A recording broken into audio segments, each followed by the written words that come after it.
Okay, so I think it's been about a week since I recorded anything. Um, and as I've said in the past, this channel has predominantly been um, just a way for me to like get things off my chest, get sort of like having an outlet, having a way to get things out of my system, so to speak. Get sort of like moral support. Um, and assuming I accomplished great things or I overcome some sort of obstacles, I make progress, particularly in relation to with PMO, Nofap, that sort of deal. Perhaps inspire some folks out there to have a little, I guess you could say, faith in themselves that they can overcome these sorts of challenges and obstacles and make some serious progress in their lives and recover from this what's become an increasingly significant problem, challenge, or really negative phenomenon for folks in our generation, or our generation, the younger generation, even further down the line. But I have to be honest. This video, it's still day zero. And man, I had a whole list written down like 2 or 3 days ago of stuff that I was sort of up in my feelings, in my feelings, so to speak, or up in my feelings, sort of drowning in emotion, if you will. But I had this like list written, and I don't think I saved it. I had it typed up in a notepad document, but I don't think I saved it because I went looking for it just now because I wanted to sort of jot that down and add some stuff to it. But yeah, I relapsed after about 3 weeks, and I think it was in response to, it was a combination of things. It was like my laptop not working, not feeling like I was making progress, like I was spinning my wheels in place, getting my start date, pushed back another 2 or 3 weeks. It'll be a week from today, officially I'll be starting. There's some stuff I need to complete, like some sort of like what they call like sexual harassment training, or how not to get in trouble with HR and how not to get in trouble with your coworkers, sort of thing. And obviously, like I now have some personal experience that I can sort of use as a concrete basis for why this stuff is important. But anyways, I was in kind of sort of a spot of stagnation, or state of stagnation, and so yeah, I relapsed to that. After that 3 weeks, and then. And that was the longest I gotten through since the 6 months period ended, 6 month streak ended. But, 3 days passed, relapsed again. I don't know if it was just like the chaser effect or what, but I just kind of just didn't care, I guess you could say. And I went back to that. So like I said, today is day zero. There's a lot of things that, looking at my current state of life right now, that I really need to work on. Some of it is very visceral. It's like physical stuff, like weight gain and things of that nature. Some of it's more abstract, or more sort of chasing excellence type stuff. They're working on the online courses and taking care of my finances with the money that I have, and the whole like looking forward to furthering my education so I can bounce back from this last semester and make that one course that I had to drop, make that just sort of the fluke of my post undergrad career, that stuff doesn't happen anymore. Stuff like that, there's stuff like that I need to work on. But let me see.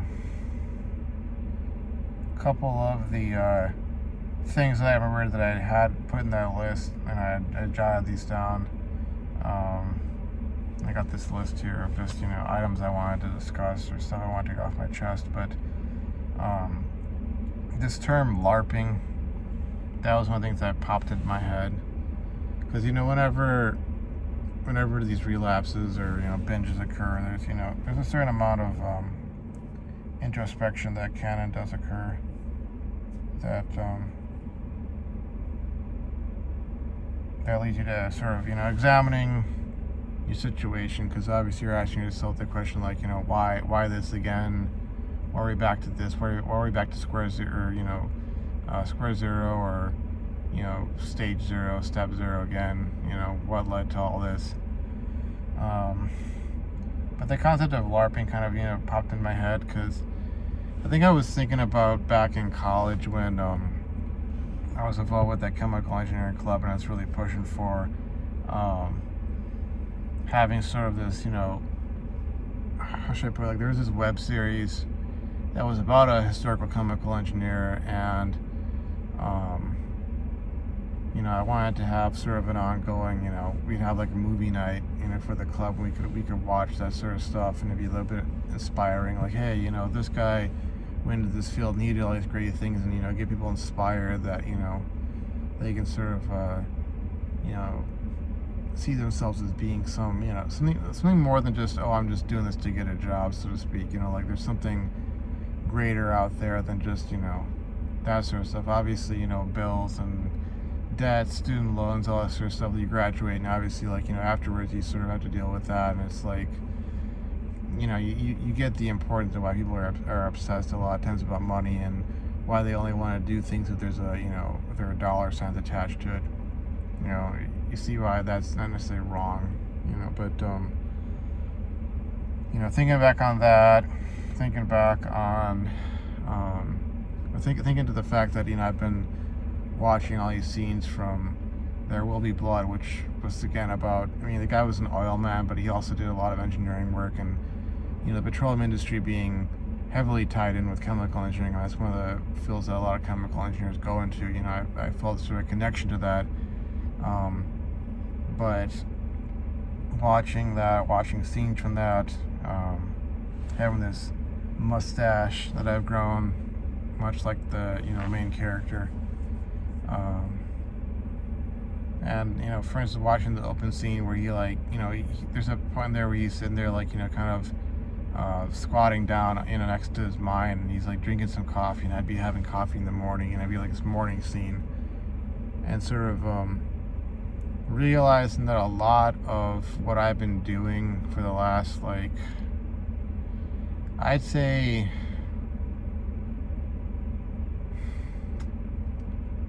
really 10 years, for the last decade, it's really been summed up by, calling it like a LARP, a live action role play.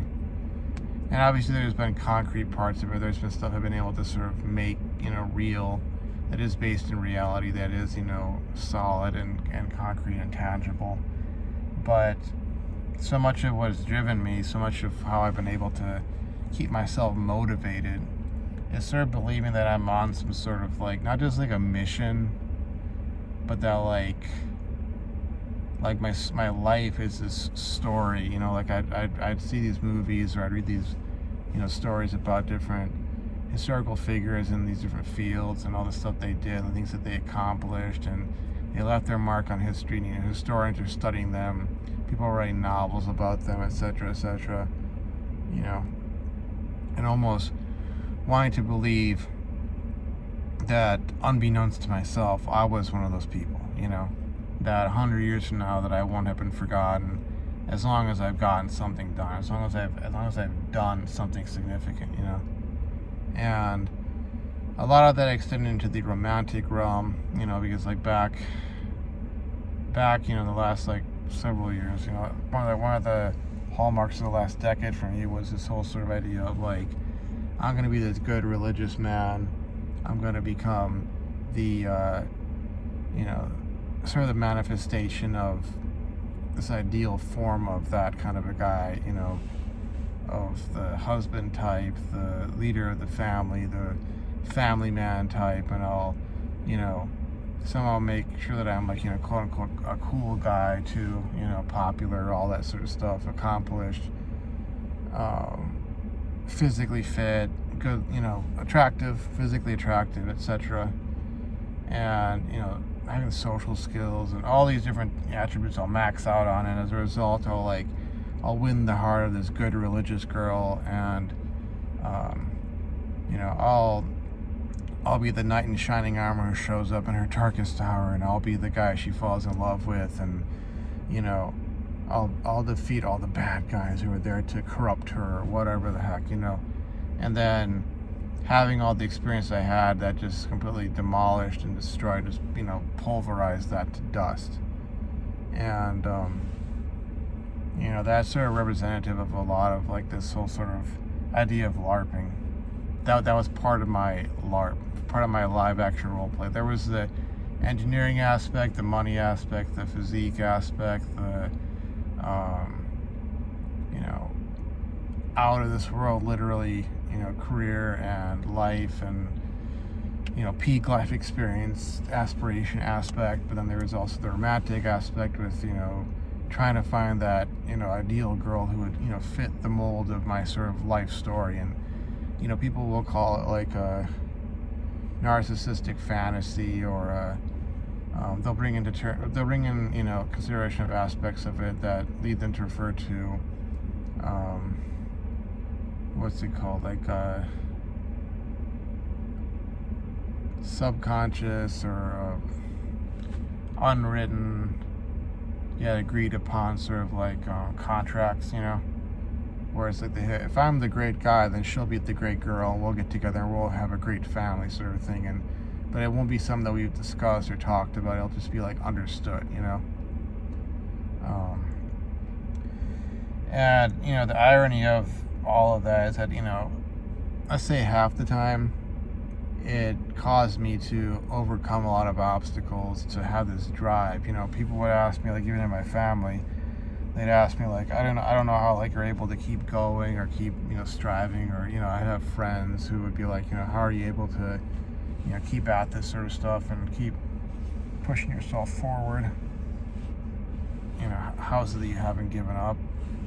I don't know how you're able to do that. And it'd be sort of like, trying to explain to them, especially if you're talking like to, female member of your family, and at least in my experience. I mean, some of them can, I suppose, conceptualize of it, but it's almost like having this image in your mind's eye, having this sort of fantasy you're chasing after, having this sort of belief you're in some sort of, like an adventure of your life, and it is almost in some sense a bit of a delusion. You have to believe in this delusion that your life means something, it has value. Some might refer to it as healthy narcissism, or a healthy amount of narcissism, but you almost have to believe in this vision. Nobody else can see it. It's almost like looking at a block of marble, and you're chiseling away at it. You're telling people it's going to be a beautiful statue when I'm done with chiseling away this marble, and they can't see it, but you've got to somehow look at that and see that. And of course, as you go on working at it, you do face limitations. You do face the truth of reality. Like, for instance, I talk about the whole situation with the girl in college. It was like, truth is that whether one would want to look at it from a good versus evil perspective, or men versus women, male nature versus female nature, idealism versus opportunism, whatever the case may be, it's not like she, or any other girl for that matter, is just some sort of passive participant just sitting there being moved around like a chess piece or so by other people. Like, they're active participants in their own life story, and their own in the construction of their own fate or destiny, just as much as we are, And this whole like I had that whole idea of like the good religious girl being seduced and corrupted by some evil guy. It's like you having to realize that there is no such thing as that good religious girl in reality, at least not in the sense that I wanted to idealize it, and that there was no, it's almost like there was no seduction in the sense that I thought of it as, like, with resistance or this girl wanting to be this good person or whatever, because it's sort of like no seduction takes place without a willing participant, and something I've had to confront, and I've had to confront this whole idea that I've been like LARPing for so long, and having to understand like that I'm not all high and mighty, I'm not super awesome, great, whatever, and trying to like comprehend like what are my limitations in terms of what I can accomplish, in this life. Because as time goes on, and I face different setbacks, maybe I have health problems develop, maybe financial challenges arise, maybe there's educational things that grades wise that get in the way and whatnot. It's sort of like what can I actually do? And like, what is enough? And what really makes for a real life, realistic, stable sort of accomplishments in a life that I can actually like really aim for, and not be having my head stuck up in the clouds, and not be chasing some sort of phantoms or a mirage or so, and then wasting away my life on that. But at the same time, not wanting to fall victim to all the cynicism out there. And I also wrote down that just getting like tired of the cycle, and that statement right there is really just referring to my state of mind after every relapse, because you get to a point where you want to be in that sort of way of life, that way of being, wherein any sort of addiction or compulsion is just like not in the picture of your life. You want to be free of it, and that desire, that drive for freedom from these sorts of things, that's so much of what I think keeps on driving me to like not give up. I want to be at that point someday in the near future where I feel free of this, and where I don't wake up thinking about PMO, where I don't have it even in the back of my mind, because so much of what that represents to me is like this, it's like this contrast between my day-to-day life and what I would really want it to be, what I would need it to be in order to be content or to be happy. I mean, like for one of the lies and one of the fantasies of PMO is that like when you're watching that sort of stuff, you're seeing a representation of like this, we'll say an attractive woman who is, who has genuine burning desire for the guy she's, getting after it with. And in order to be the kind of guy that woman would have that kind of desire for, I mean, you can kind of imagine what kind of a guy you would have to be. Maybe height would be a factor, definitely being in great shape, having your money right, having your mind right, having your education right, social status, social skills, mental health, physical health. All these things would have to be at sort of its peak.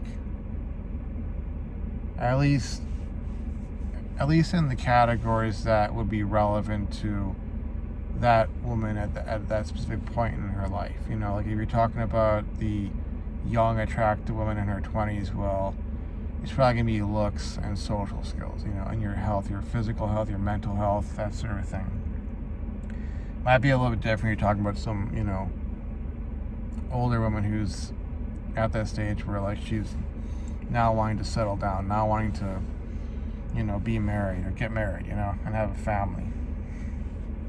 And obviously you would love to get with the young, attractive woman who also wants to have a family at that point in your life for whatever reason, cultural pressures or whatever. But let me see what else. And I've gone on really long talking about all this stuff. But next thing up was I had this sort of understanding of this idea kind of popped in my head that I've always been like trying to get back to a time before PMO and before a lot of these other things happened in the last, let's say, 5 years of my life.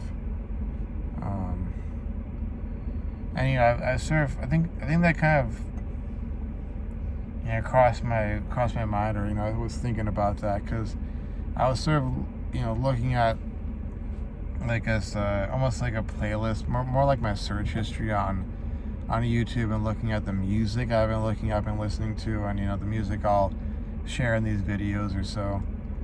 And it's all like stuff from like the predominantly from the late 90s or early 2000s, like indie rock. And I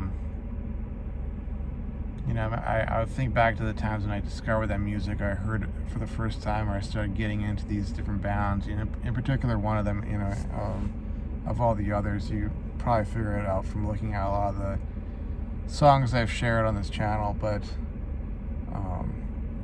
just thinking about what life was like back then, and there have been songs from outside that sort of time period. Let's say like 95 to 2005.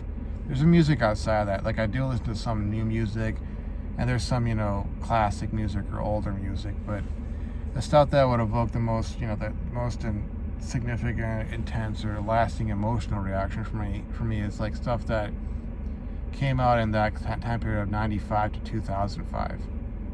And, like I said, thinking about what life was like back then. And it wasn't perfect. There were a lot of bad things. A lot of stuff that was, negative that did happen. But there was always this sort of, punctuated by, times where I didn't really have as much hope or sort of, positive aspirations for the future. There were definitely times like that, but there were enough of those moments where it was like, I had this hope for the future, and I had all these dreams, and this is what the 21st century is going to be like, this is what my life is going to be like, etc. And it's almost like, I've been trying to get back to that time, but I've also been trying to take what I wanted from my life, from that time, the aspirations, the dreams, the hopes, that sort of stuff, and like make it real now. And all sort of being in that state of mind where, this is one of the things I realized, that like so much of why I have like a hard time relating to people and being likable, being understandable, being relatable, is it's like a time and a place that I'm from. A time and a place where, the stuff that seems to be so concerning for people nowadays, or the stuff that, seems to drive so much conflict, so much anxiety, so much frustration and hostility, like that stuff wasn't so much in play back then. At least it seemed like it, You could probably pinpoint a time where there, was some significant disturbance, and, I have my sort of idea, whether I inherited it from someone else or and it made sense to me, or I came up with myself. Regardless, I have my idea as to what point in time that happened, where you had that sort of divergence that occurred. But, reality is, like, I look back to that time, 1995 to 2005, all the stuff that was going on, all the things that were, coming to the fore in terms of culture and just how I thought when I was like between the ages of like, how old was I? Like 9, 10, 11 years old, all the way up to like 18 or 19 years old, and wanting to not only keep that mindset alive, but like make that real, almost like bring that into manifestation, and sort of, put that out there, not let that die away, almost like make it new again and make it real, especially for myself, and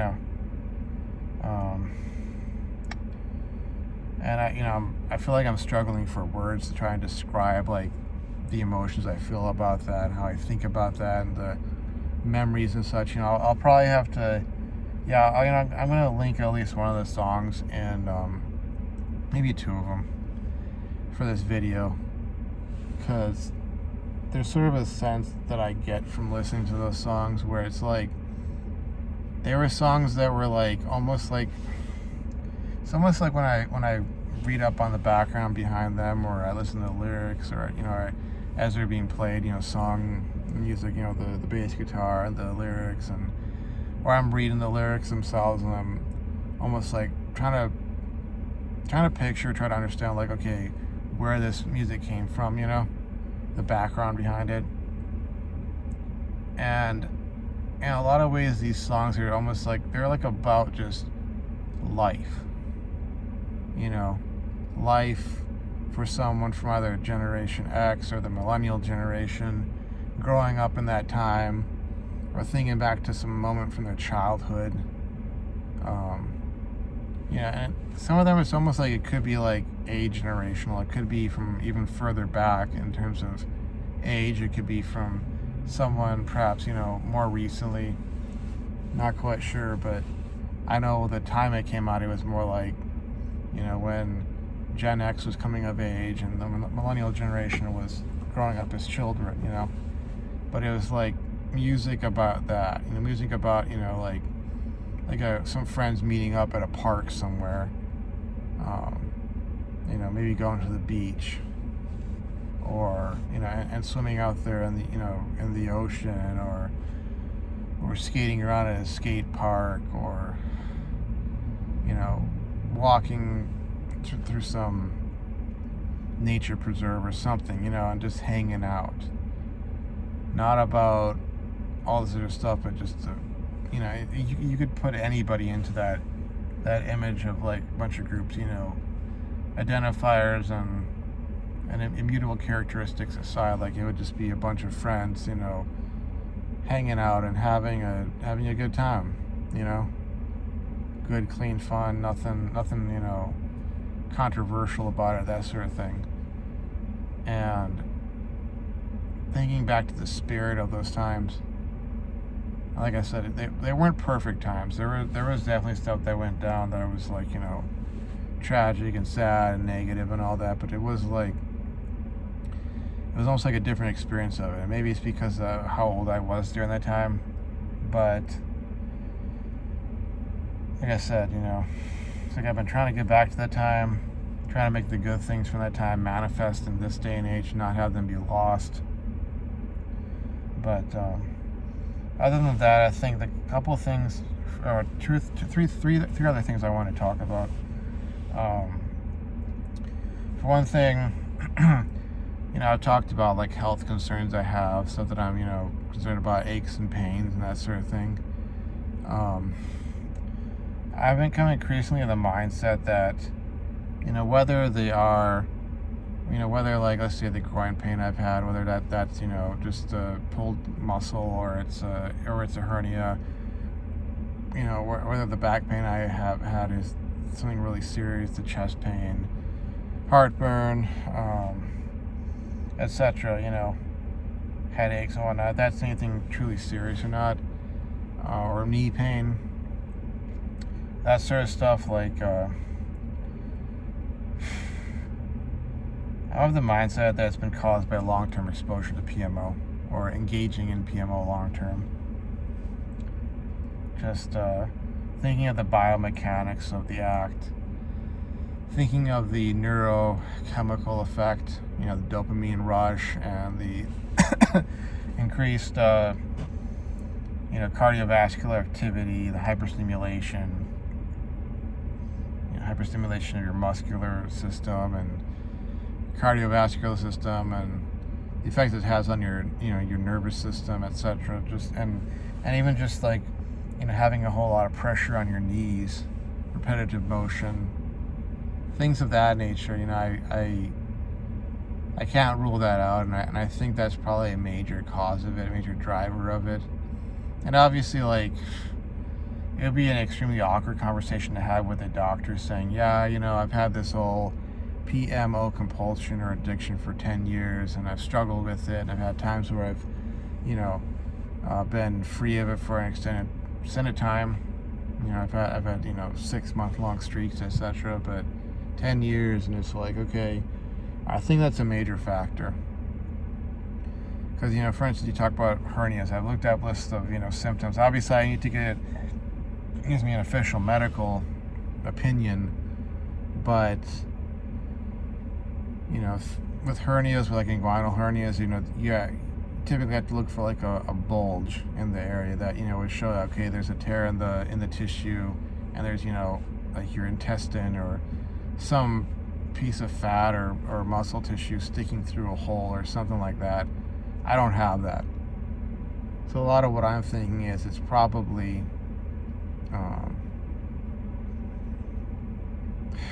like a groin pull or muscle strain. It could be the start of a hernia. I'm not quite sure, but I think today I experienced some nausea, but that could have been linked to maybe some of the food I ate, because I did eat some overnight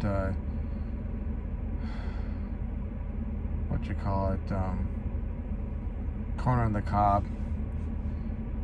But there's the I talk about the groin pain. There's the knee pain for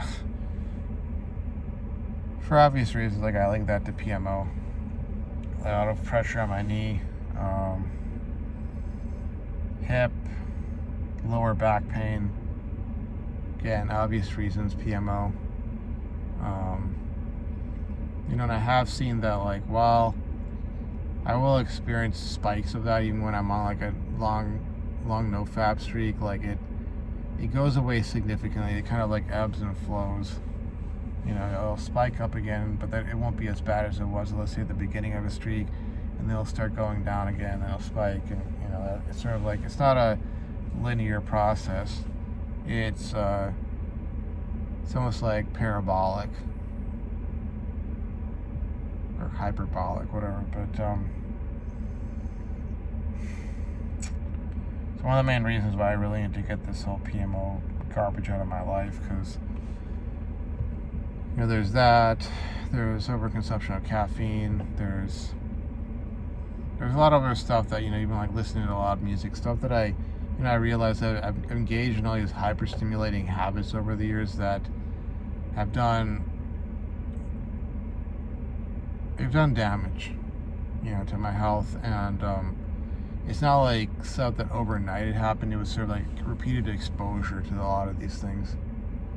And so much of what I'm pushing for is getting to a point where, I don't have anything else. I don't have any excuses. I don't have anything to distract me.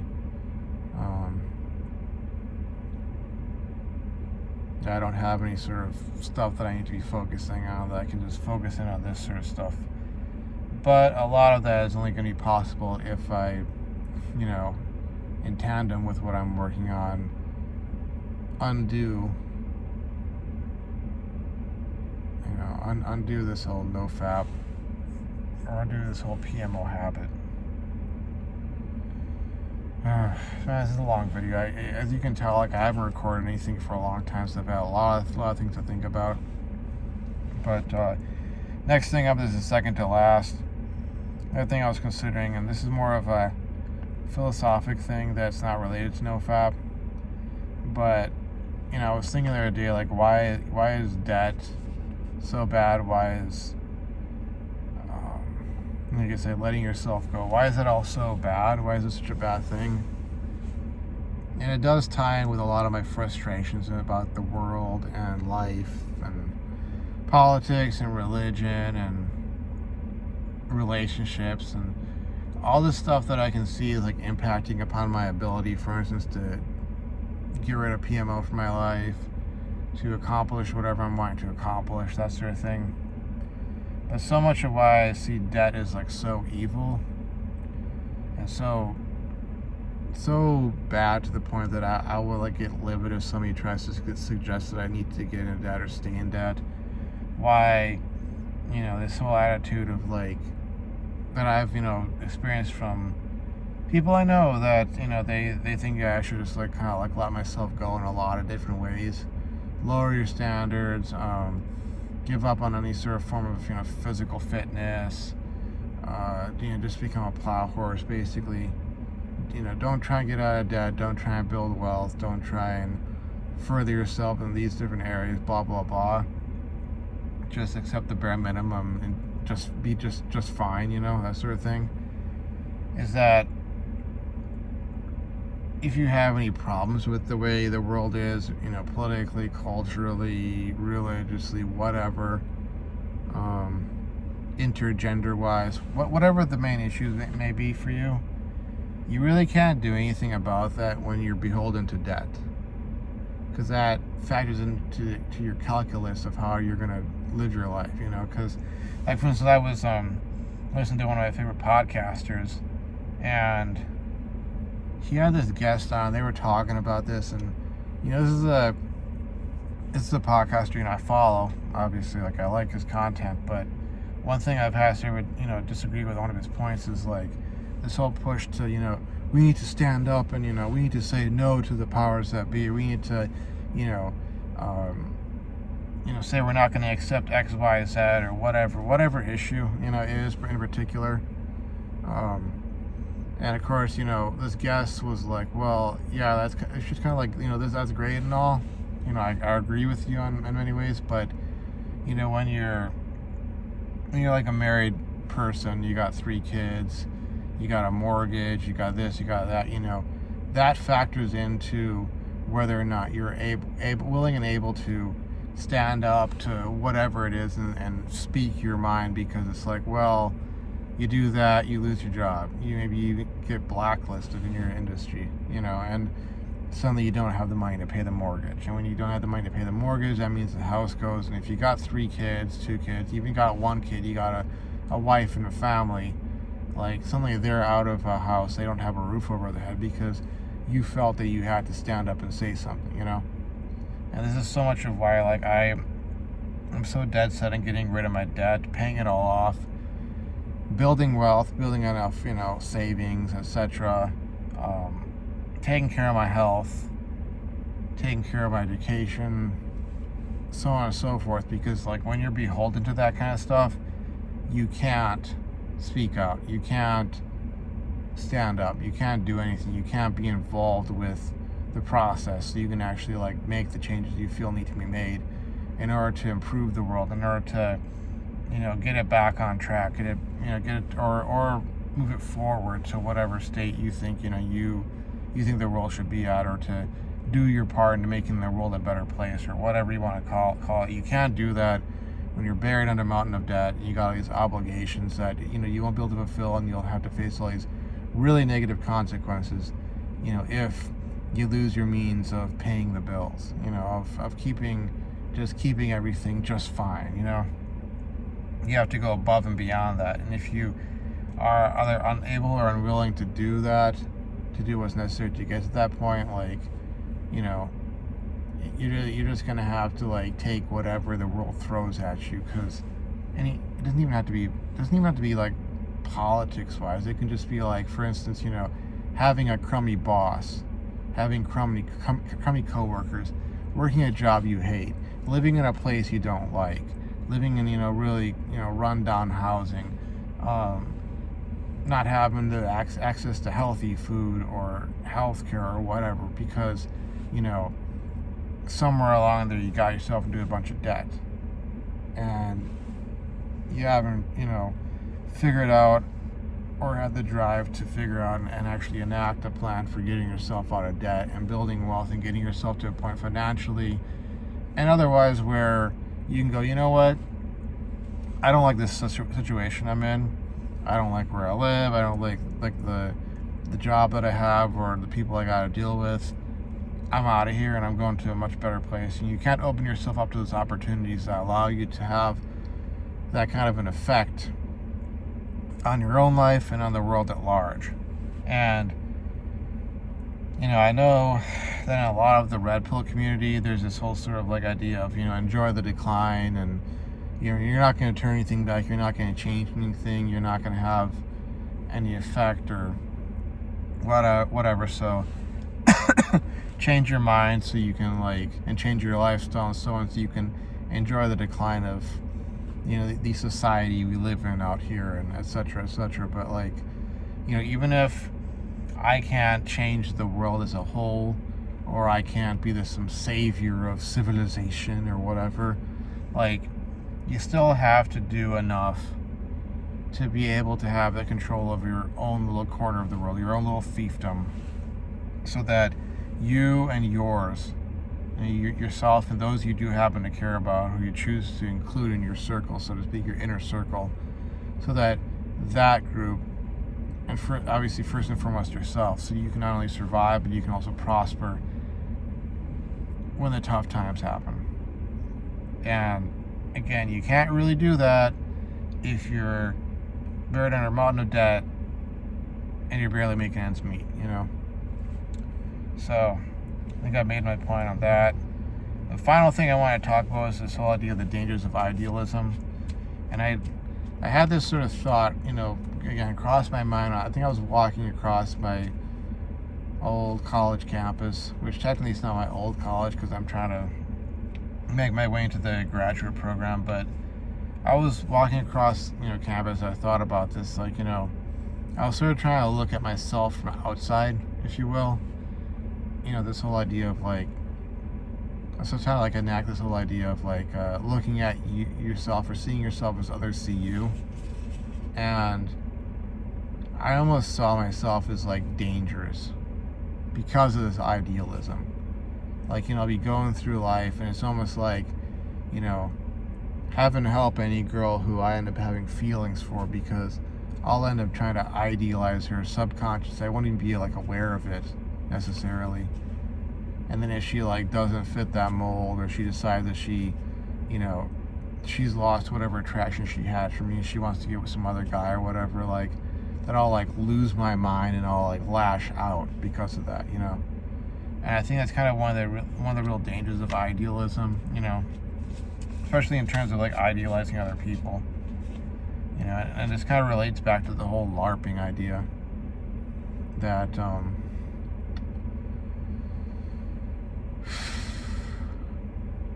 it's almost you got to pick and choose your battles. You got to pick and choose what you can make to be the best version of it that it can be, and those things that when you're dealing with other people, you're not going to be able to make them be what you want them to be. If they so choose to go down a path in life where they end up being that person, that's a result of their own decisions. And even then, this is sort of the challenge of relationships and the challenge of friendship, the challenge of having a romantic relationship with, for me that'd be with a woman. The challenge of that, what is good enough, what is sufficient enough, what is close enough to what I'm looking for, but is not the result of me trying to force fit some other person into a mold that I've made in my mind.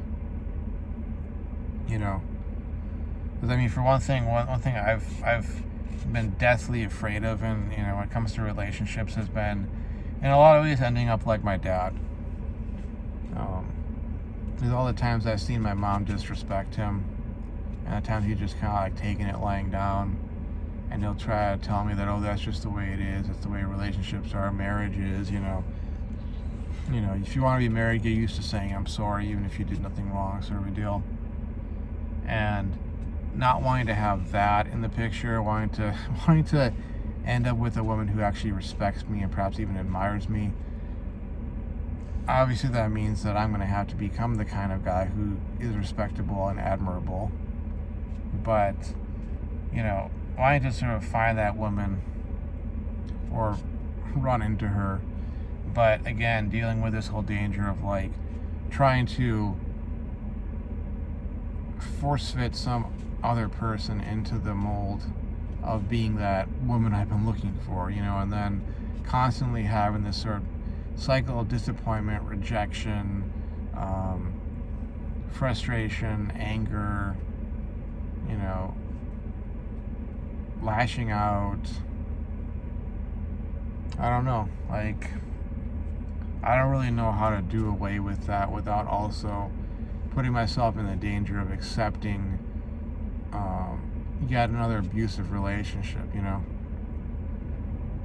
Though in some sense I would say that abusive relationship I was in with that ex-girlfriend, when I broke up with a lot of why I stayed in that relationship, where I got into that, was because of the idealism itself, and not so much wanting to sort of accept less or be realistic, you know. So I don't know. It's a real conundrum, at least for myself. But anyways, I've gone on long enough. It's like 45 minutes. I doubt anybody's gonna want to watch or listen to me ramble on for close to an hour or so. But anyways, yeah, it is still day zero. Got a different beanie on this time, but probably gonna go get a snack and then head back in and continue on with the courses that I'm working on. So anyways, I guess, hopefully onward and upward.